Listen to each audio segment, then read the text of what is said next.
Political vibes ప్రేక్షకులకు నమస్కారం. మిత్రులారా, జూబ్లీహిల్స్ బైపోలు మరి ఏ పార్టీకి గెలుతుందనేది ఒక్కటే ముక్కలో చెప్తా.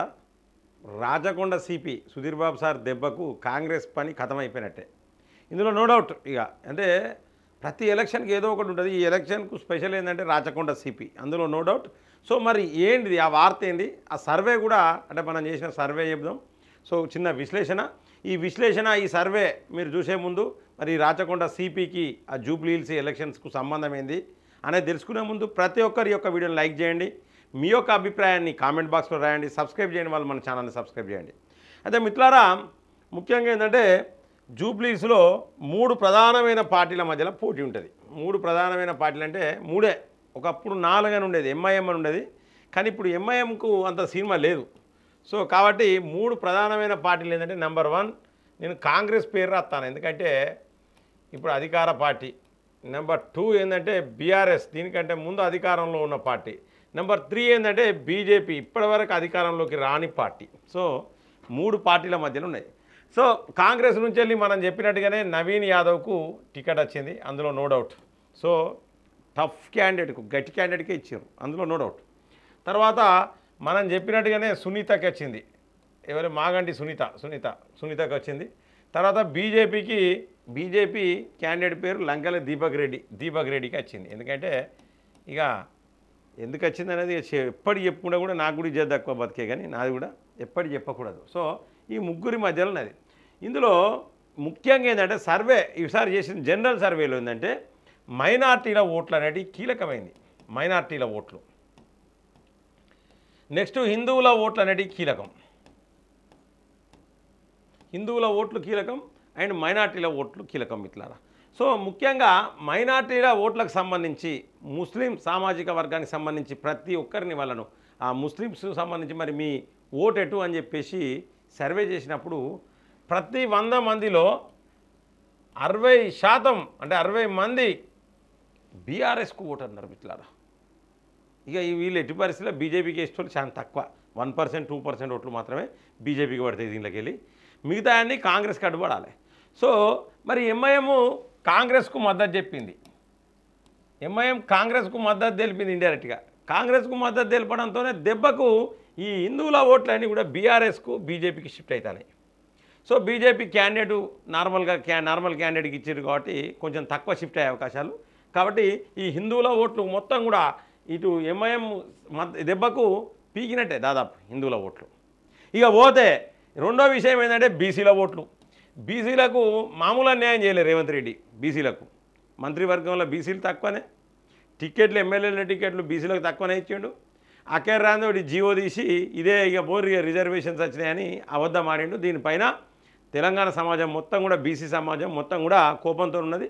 సో కాబట్టి బీసీల ఓట్లు కూడా బీజేపీకి పడే, బీసీల ఓట్లు బీఆర్ఎస్కి పోతాయి. అయితే ఈ సర్వే చెప్తే మీరు అందరూ అనుకుంటారు కావచ్చు, రజనీకాంత్ గారు కేసీఆర్కి అమ్ముడు వేయండు, కేటీఆర్కి అమ్ముడు వేయండు, బీఆర్ఎస్కి అమ్ముడు వేయండు. మా అంత స్థాయి లేదు నాయన. కేటీఆర్ అంటే ఎక్కడున్నారు వాళ్ళు? వాళ్ళకి అమ్ముడు వేయటోళ్ళు ఉన్నారా? వాళ్ళకి అమ్ముడు పోవాలంటే పెద్ద స్థాయి ఉండాలి.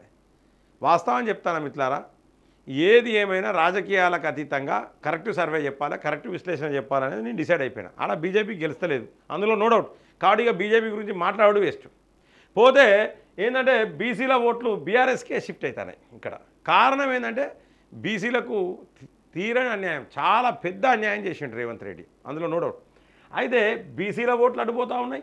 నెక్స్ట్ హిందువుల ఓట్లు కూడా కాంగ్రెస్కి ఎప్పుడైతే ఎంఐఎం మద్దతు తెప్పిందో హిందువుల ఓట్లు కొన్ని బీజేపీకి, చాలా పెద్ద మొత్తంలో బీఆర్ఎస్కు షిఫ్ట్ అవుతారు. ఎందుకంటే బీజేపీ గెలవదని చెప్పేసి చాలామంది బీఆర్ఎస్కు ఓటేసేందుకు సిద్ధమైనారు. అంటే ఇక్కడ బీజేపీ క్యాండిడేట్ మంచిగా లేడు, బీజేపీకి ఓటేస్తే వేస్ట్ అవుతుంది, కాబట్టి బీఆర్ఎస్కి వేస్తామని చెప్పడంలో సంఖ్య ఎక్కువైంది, ఇందులో నో డౌట్.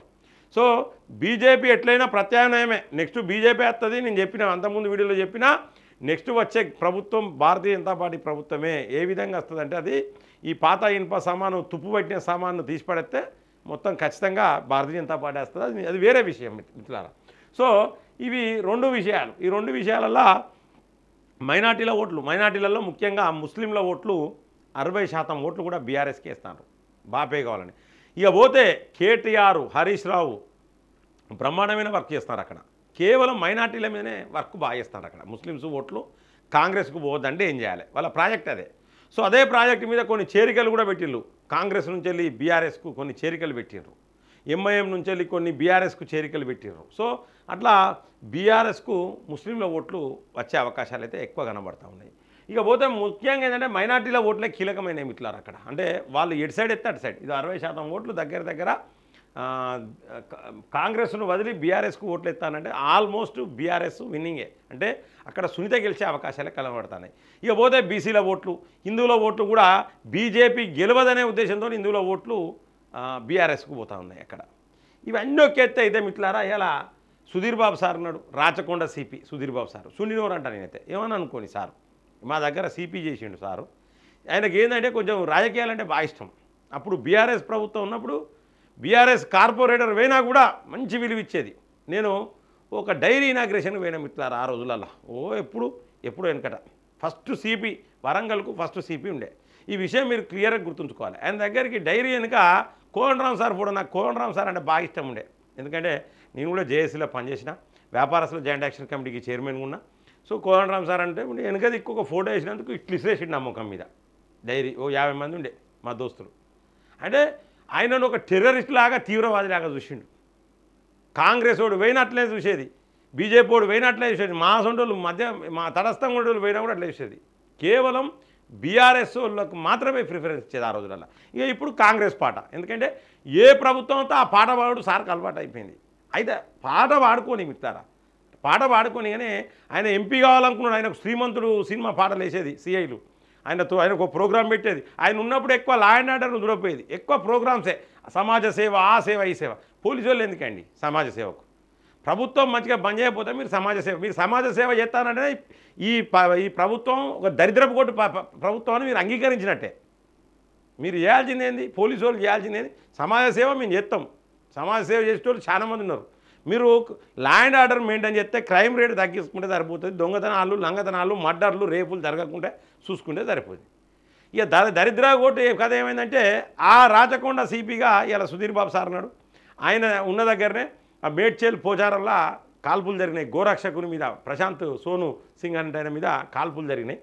కాల్పులు జరిగితే ఆయన చచ్చిపోయాడని ఇప్పుడు బతికిండు. ఆయన ట్రీట్మెంట్ తీసుకుంటా ఉన్నాడు. దీనికి సంబంధించి ఇలా వాడిని దొరకబెట్టాం. వాడెవడో ఇబ్రహీం ఎవడో వాని పేర్లే నాకు చక్కగా అనరాజు మిత్రులారా, మీరు ఏమనుకోకండి. సో వాడిని దొరకబెట్టినాం, లోపడేసినాం, జైలుకు పంపిస్తామని చెప్తే అయిపోయా. దానికి ఏం చేసిండంటే కాంగ్రెస్కు జూబ్లీస్లో మైలేజ్ రావాలని ఏం చేసిండంటే సునీనోరుతో ఏమన్నాడంటే ఈయన పైసలు అడిగిండు, సెటిల్మెంట్ చేసుకునేందుకు అక్కడ వేయండు. పోయిన తర్వాత పిలుచుకపోయి కాల్చి. ఇది అవసరమా అండి? వాడు పైసలు అడిగిండు. ఆల్రెడీ ఆ గోరక్షకుడు ఎవరైతే ఉన్నారో ఆయనను ఇంకో వేరే వాహనం వస్తుందని చెప్పేసి అన్నట్టుగా ఒక పేపర్లు వస్తే వేరే వాహనం ఇంకో గోవులను తరలించే బ్యాచ్ ఇంకోటి వస్తుంది, నీకు సమాచారం ఇస్తారా అని చెప్పి పిలిచి కాల్చినట్టు ఒక పత్రిక రాస్తుంది. ఈయన చెప్పేది ఎట్లా చెప్పిండంటే 5 లక్షలు అడిగిండు, 5 లక్షలు ఇస్తా అని చెప్పి పిలిచి కాల్చిర్రు అని చెప్పేసి నేను చెప్తాను. ఎందుకంటే బీజేపీకి ఓట్లు పడద్దని. కానీ ఇక్కడ వికటిస్తుంది ఏంటంటే హిందువులు ఎవరు మిమ్మల్ని నమ్మరు. మీరు గోరక్షకుని జోలికి పోవడమే తప్పు. అది మంచా చెడా, ఆయన 5 లక్షలు అడిగిండా, ఆయనను గోవులకు సంబంధించి పిలిచిండా, కాల్చిండా, ఇవన్నీ పక్కకు పెడితే ఇవాళ సుధీర్ బాబు పైన ఈయన బండి సంజయ్ ఇక మామూలుగా మాట్లాడలే. తప్పైంది అని క్షమాపణ చెప్పాలని చెప్పిండు. ఏమున్నదండి, ఒక సిపిని ఒక పోలీస్ కమిషనర్ను పట్టుకొని తప్పైంది నువ్వు క్షమాపణ చెప్పాలంటే ఇక మన ఇజ్జత్ వేనట్టే, అందులో నో డౌట్. కాబట్టి ఈ దెబ్బతో ఏంటంటే ఇక కాంగ్రెస్ గ్రాఫ్ ఇంకా పడిపోతుంది. ఎందుకంటే కాంగ్రెస్ సుధీర్ బాబు సార్ను పెట్టుకొని కూడా ప్రచారం చేస్తుందని బీఆర్ఎస్ స్టార్ట్ చేసింది, బీజేపీ స్టార్ట్ చేసింది. ప్రజలు కూడా అనుకుంటారు. అవసరమా ఇవన్నీ? పొలిటికల్ స్పీచ్లు ఎందుకండి? పోలీసు వాళ్ళకు పొలిటికల్ స్పీచ్లు అవసరం లేదు కదా. ఇది ముమ్మాడికి ఆ విధంగా మాట్లాడడం అనేది ఒక పొలిటికల్ స్పీచ్ కిందకే వస్తుంది. అంత డిస్క్రిప్షనల్గా అవసరం లేదు. ప్రెస్ మీట్ పెట్టినప్పుడు అటు దొరికిండు, అరెస్ట్ చేసిర్రు, మా వాళ్ళు కాల్చిర్రు, ఆడి తీసుకుపోయారు, కాల్చిర్రు, అక్కడ ఉంటే కాల్చిర్రు. 5 లక్షలు అడిగిర్రు, 5 లక్షలు అడిగితే ఇత్తరా అనగానే పోయిండు, పోగానే ఆడ కాల్చింది. ఇవన్నీ అవసరమా? వీళ్ళందరూ ఇప్పుడు ఏమనుకుంటారు? కేవలం ఒక సామాజిక వర్గాన్ని కాపాడడం కోసం మాత్రమే ఈ పని చేసిర్రు, ఈ పని చేస్తాడు సిపి అని చెప్పేసి బదనాం అయిపోయాయి. కాబట్టి సుధీర్ బాబు సార్ దెబ్బకు కూడా జూబ్లీస్లో కాంగ్రెస్కు పడే 2-3% ఓట్లు పీకినట్టే, అందులో no doubt. Sudheer Babu sir హస్తం కూడా ఉంటుంది. రేపు పొద్దున కాంగ్రెస్ ఓడిపోయే దాంట్లో సుధీర్ బాబు సారు సిపి ఎవరైతే రాచకొండ సిపి ఉన్నారో వారిది ఉంటుంది. సుధీర్ బాబు సార్ దెబ్బ కావచ్చు, బీసీల దెబ్బ కావచ్చు, హిందువుల ఓట్లు బీజేపీకి వేస్తే గెలవము అని చెప్పేసి బీఆర్ఎస్కి వేయడం కావచ్చు, నెక్స్ట్ కేసీఆర్ మీద సింపతి రావడం కావచ్చు. ఇప్పటి వరకు రేవంత్ రెడ్డి ఈ యొక్క బీఆర్ఎస్లో ఏ ఒక్క ప్రజాప్రతినిధిని అరెస్టు చేయకపోవడం కావచ్చు, మాజీ ప్రజాప్రతినిధులను కూడా అరెస్టు చేయకపోవడం కావచ్చు. అలాగే ఈ యొక్క రేవంత్ రెడ్డి కాంగ్రెస్ మనిషి కాదు అని చెప్పేసి కూడా ప్రచారం జరుగుతూ ఉన్నది మిత్రులారా. ఈ యొక్క రేవంత్ రెడ్డి చంద్రబాబు మనిషి అని కూడా ప్రచారం జరుగుతూ ఉన్నది. సో దీంతో చంద్రబాబు మనిషి కాబట్టి కొంచెం రేవంత్ రెడ్డికి సపోర్ట్ అనేది కూడా తగ్గింది టోటల్గా అక్కడ. అంటే కాంగ్రెస్లో కొంచెం రేవంత్ రెడ్డికి సపోర్ట్ తగ్గింది. 20 మంది ఎమ్మెల్యేలు దగ్గర లెక్క చూసుకుంటే ఏంటంటే ఉత్తమ్ కుమార్ రెడ్డి, కోమటిరెడ్డి వెంకటరెడ్డి, ఇంకా చాలా మంది ఉన్నారు. సో వీళ్ళంతా ఒక రాజగోపాల్ రెడ్డి, ఈ అంత టీం అంతా కలిపితో 20 మంది ఎమ్మెల్యేలు ఇప్పుడు రేవంత్ రెడ్డికి వ్యతిరేకంగా ఉన్నారు. సో కాబట్టి నేను చెప్తున్న మిత్రులారా, ఎట్టి పరిస్థితుల జూబ్లీ హిల్స్లో ఖచ్చితంగా బీఆర్ఎస్ గెలిచే అవకాశాలు 99.9% ఉన్నాయి. సో ఇందులో నో డౌట్. నేను రాజకీయాలకు అతీతంగా చెప్పినా ఎవని అసిద్ధం తినటువంటి కాదు నేను. మీరు ఏం అనుకున్నా పర్లేదు, ఏం చేసినా పర్లేదు, అక్కడ సర్వేలు మాత్రం అన్నీ కూడా బీఆర్ఎస్కి అనుకూలంగానే ఉన్నాయి. సో కాబట్టి బీఆర్ఎస్ గెలిచే అవకాశాలు అయితే చాలా స్పష్టంగా కనబడతా ఉన్నాయి. సో మిత్రులారా, ఈ యొక్క వీడియోని లైక్ చేయండి, 10 మంది షేర్ చేయండి, సబ్స్క్రైబ్ చేయని వాళ్ళు మన ఛానల్ సబ్స్క్రైబ్ చేయండి, బెల్ బటన్ నొక్కడం మర్చిపోకండి మిత్రులారా. జై హింద్, జై భారత్.